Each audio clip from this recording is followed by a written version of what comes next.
dutigi ni kɛra dutigi ye dudenw fɛn d'u ma min b'u bɔ fɛn d'u ma min ka d'u ye n'a se b'i ye kumana min na wa ni kuma in fanba an ma segin ka taa an balakaw fɛnɛ ma muso dɔw bɛ yen i b'a sɔrɔ cɛ ye malo bɔrɔ ta ka na sigi du kɔnɔ nka tellement a dɔw ka jugu dunan min bɛ du kɔnɔ a t'a fɛ walima cɛ balima min bɛ yen a t'o fɛ a bɛ fɛn dɔ ta k'a kɛ daga kɔnɔ min tɛ mɔgɔw bɔ n'a mɔna min b'a n'a denw bɔ a b'o bɔ ka sɔrɔ ka dɔ bɔ k'a kɛ tasa dɔ kɔnɔ ka taa sigi maaw kɔrɔ ye n'a y'u fa o don n'a m'u fa k'u ka ji da a kan Allah subhanahu wa ta'ala ka ciden ko o muso sugu in dɛ nin b'i bɔ jurumu na i ka maaw ka balo yɛgɛbɛ musow bɛ muso la hali ni cɛ ye buru min wari d'a ma taa nin buru hakɛ in san wallahi a tɛ taa san a bɛ dɔ bɔ a la nka a bɛna cɛ ta d'a ma ka a denw ta d'a ma duden tɔw sa olu ta ye de n'a y'aw bɔ o don n'a m'aw bɔ o don wa olu de bɛ bila baara gɛlɛnw na lamɔdenw de bɛ bila baaramakow la lamɔdenw de bɛ bila yɔrɔ furan na lamɔdenw de bɛ bila fɛn bɛɛ la nka ni dumuni kɛ kuma sera a bɛ fɔ olu ma k'olu ye dumunidenw ye k'u ti fa kuma si k'a sɔrɔ ale n'a denw y'a ɲuman dun ka hɛrɛma yɔrɔ dun k'u kɔnɔ fa la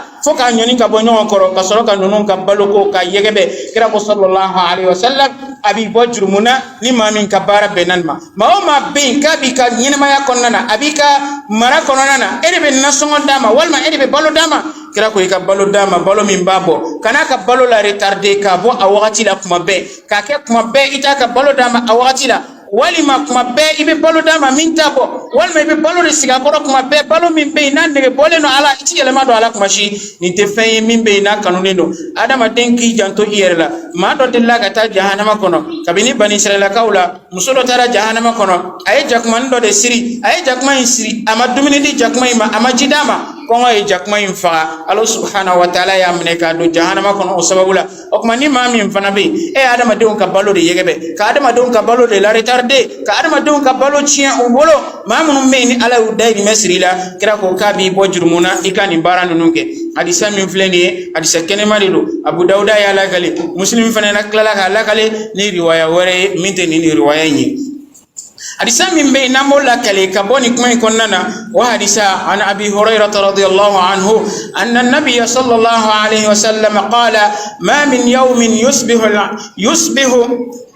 عباد فيه إلا ملكان ينزلان فيقول أحدهما اللهم أعطي منفقا خلفا ويقول الآخر اللهم أعطي ممسكا تلفا متفق عليه ni hadisai Bukhari ni Muslimi ala kale hadisa keneman ba o hadisai ko chugodi ko Abi Hurairata ako ko ala ka chide ko neman kishibama don foite ni jombe duguje o don konnana je dongodo ni dugujera ka jon soro dugukolo sanfɛ ya ko fo meleke fila ala b'o lajigi ka bɔ sangolo la meleke fila ala b'olu lajigi o bɛ na mun de fɔ fa yaqulu ahduhuma meleke kelen o bɛ duwawu kɛ meleke fila bɛɛ lajɛlen bɛ duwawu kɛ ko a dɔ la kelen b'i kanto Allahumma n sigi ala a'ti munfiqa khalafa min bɛ k'a ka wari bɔ ka nafakati bɔ ala nɔrɔbila dɔw ma a ye wari in bɔ yɔrɔ min na ala o nɔrɔbila Allah subhanahu wa ta'ala yɛrɛ fana ko n'aw ye fɛn min bɔ ale Allah subhanahu wa ta'ala a b'a jidi de k'a di aw ma وما أنفقتم من شيء فهو يخلفه لا يفهم بو على با نوربلا وابا نوربلا ني فني من فني كاتشاني اي ني درو مكلين دي علما على با تشايا ني درو متاندي علما على با تشايا كتا الى اضعاف كثيره ابا جيدي كاتشايا دي ko ni mao ma ye dobo meleke imbe do uke ala o tigila mo so norobla la wa ko do imbi kanto wa yaqulu al akharu meleke flana imbi kanto Allahumma anti ala aati mumsika talafa min keleno ka kan na folo mine ka bla are bolo o kuma ala ma nyini fe ka ta chance aka na folo ma meleke fla ulu be ni do ke jien dongo don o ma mo tofo o tuna mo tofo mi me dilike mi me na folo bo ka do aka demayala ka do ala ko strafe kelema fo ala o kan na folo on yoro labla wa kira ko aw ka maula herema o de maye mamin ka here bonyana akadema yaka mamin ka here bonyana ayre ka dema yaka o de aw ka maula herema e kira ko sallallahu alaihi wasallam o kira ka dowi meleka o fene ka dowu fleni ni mi e dilike ala noro bladi o tigla mogoma meleka dowi fene ba fo ala ni mi yake bakhliya ka ke tege magaliya halaki sa aka na fuluma dutigi chaman baby nafolo kasara nafolo chemba soro meleke o ka danga wa muso be danga min daka o ka juguna be muso be danga min dale ka o ka juguna be ale tay de memin di dongo dombo de di sugu gelela ngasratala sugu yelela ngasra tala duna me dukono bi ngasra tala jongo do ni muso ina songota abi sigi ka danga do folo parce que ata do abina tamin ke na sugula abi wari yelema ka yelema aka dogo chenrere la mafo muso nataka bo oluka okuma o fodon te biyo na dono bitaimbe wari bo baga yere de kan bikuma be wari bo baga yere de kan che son chaman be anga chenre fo abe min di na songo ye ataka demaya kan nambo ati demaya kan na songo bo muso ba laje ka laje mbake chugoti o che sugu kelen fena be kla kana sigi o nan kelen kunan ka la fushi ekuma wa kuma yere aka gelen yoro mina nga cien fo nyogo nyere mami kan yi jato ko ina ka teme fembe kan o e maude fana munu ko o muso ma ayeto so sharia ko muso ka to sokono e muso sona ka to sokono ka sutra ta ka ere datu ka sigi sokono nga onata be muso ere makobe minna ka ayere da balona e ko kita dama ibana ka dama ala ko ale fitini min dima de dobo ola iko didron abana ala e telma ala e adama deum balo ko fo qur'ana kono aya fo ka fo ya damine depuis den wolo yoro musoman olu ka shindi denuma ala ya damine de ka balo ti damine muso ka shindi adema haulaini kamilaini sanfla dafali normal la nama se ko ke abe balo chogo ware fe nga normalement akana shimi sanfla nga ni furu sara cheni muso che o shindilite muso kan jago ya blede na ko ata di okuma fa de be wari sara muso be shindi dema den fitini fa de be wari sara muso ka shindi ayre wolo dema na ko ka te shindama walma be muso ware sara o be shindi walma ni basara den balo be fa de kan akana yegebe o kono na tellement ala e kodo masay o fene kono fami be ka balo fa be se ka saw ni fatara den balo be ka chogodi wa ala alwarisi mithlu dhalik ala ko chentala yere de o nyogo fene ba yere ka na fasara ni mama soro min ba balo fasara ka min toy o war kelen beta ka ayre balo na adire lama ala e mo to ko febli balo ko la ala e balo ko to ko febli o kuma ya ko de ma ya o balo kanyi to kuma do la ikato ka nongon kari ikato dibiso la ikatan do yesu ikatana yesu si mo do la ba soro war be ku itana e dibiso e dono samba na warte ku e bi jole do ni wart men ku bi ngbe ta so san e war be ku dom na ya sa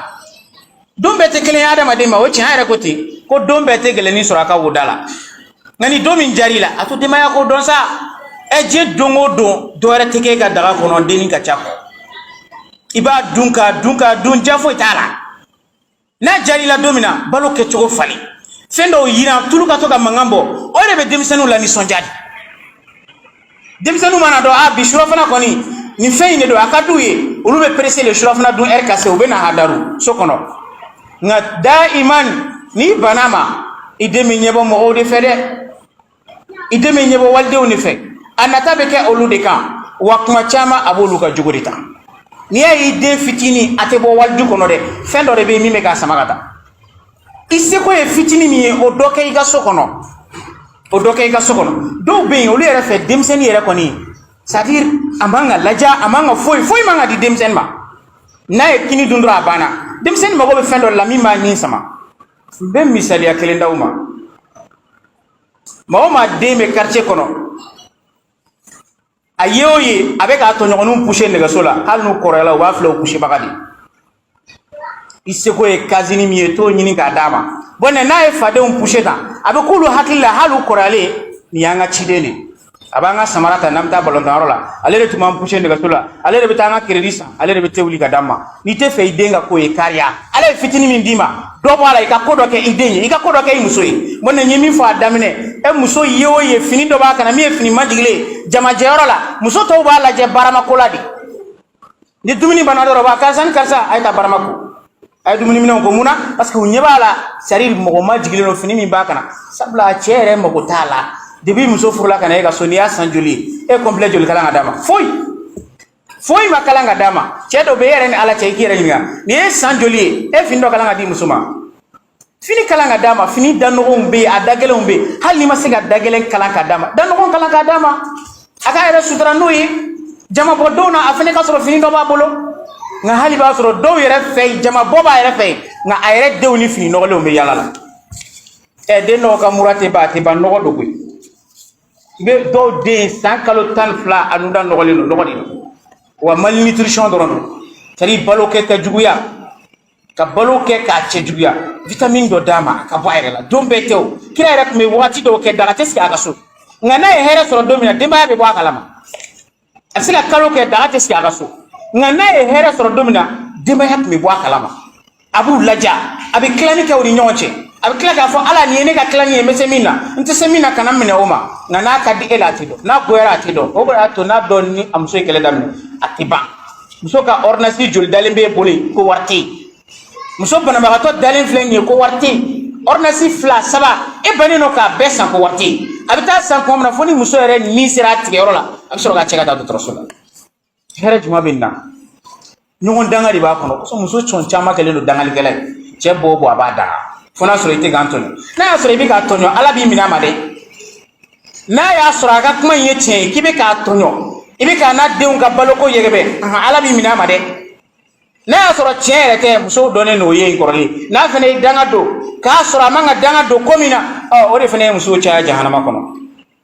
ni tuye bi cheutai muso ta nala sunama nala wakati wala irana ka domi do angel segala amanda magola ulu fene be baro kerengere minna balo mi ka ke dagala ka banga ke dagala jugu ya ere koson no dum fene sira ambe mawka amani nala fami forabi afama tunima ala ko no ambela geli famelen ko fe barake lina ala ko no ambele amani ala fa ala kan barake ala kama barawi amani ala fe ala kan de mayo ta fanga dama amani ala fe ala kan ke nafakati bobawi ala kan an ke bakhiluyi amani ala fe ala kan ke segala bla rabbana atina fid dunya hasanatan wa fil akhirati hasanatan wa qina adhaban nar rabbana la tuzigh qulubana ba'da idh hadaytana wa hab lana min ladunka rahmatan innaka antal wahhab subhana rabbikum rabbil izzati amma yasifun was-salatu was-salamu ala al-mursalin walhamdulillah رب العالمين